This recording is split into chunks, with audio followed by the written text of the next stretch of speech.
नमस्ते प्रणाम आप सब भाई के। आज एगो देवी माई के विदाई गीत गावे जा रहल बानी। उम्मीद करतनी आप सबके अच्छा लागी तो हमारे चैनल के सब्सक्राइब करी सभे। जय माता दी। रुक जा तू रुक जाए माई,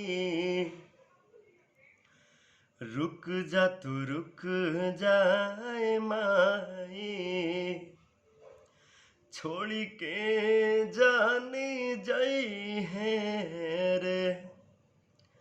रुक जा तू रुक जाए माई, छोड़ी के जानी जाई है रे।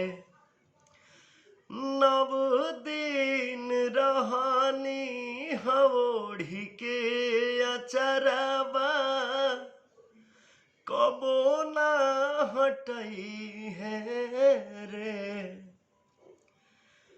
रुक जा तू रुक जाए माई, छोड़ के जाने जाई है रे। हम रात दिन हो रही लावलीन हो, हम रात दिन हो रही लावलीन हो। कैसे जियब अपना माई के बिन हो।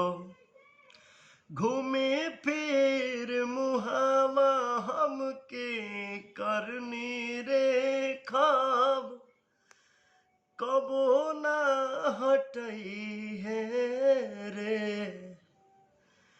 रुक जा तू रुक जाए माई, छोड़ के जाने जाई है रे। रुक जा तू रुक जा।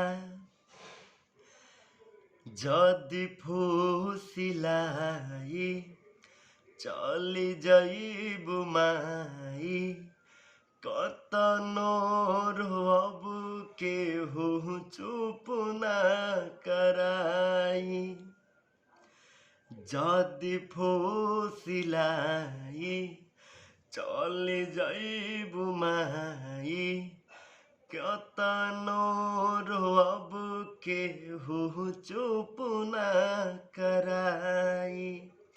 गोड़ावा के धाई कहे विवेक मतलबी, ढेर ना रोवई है रे। रुक जा तू रुक जाए माई, छोड़ के जानी जाई है रे। रुक जा तू रुक जा।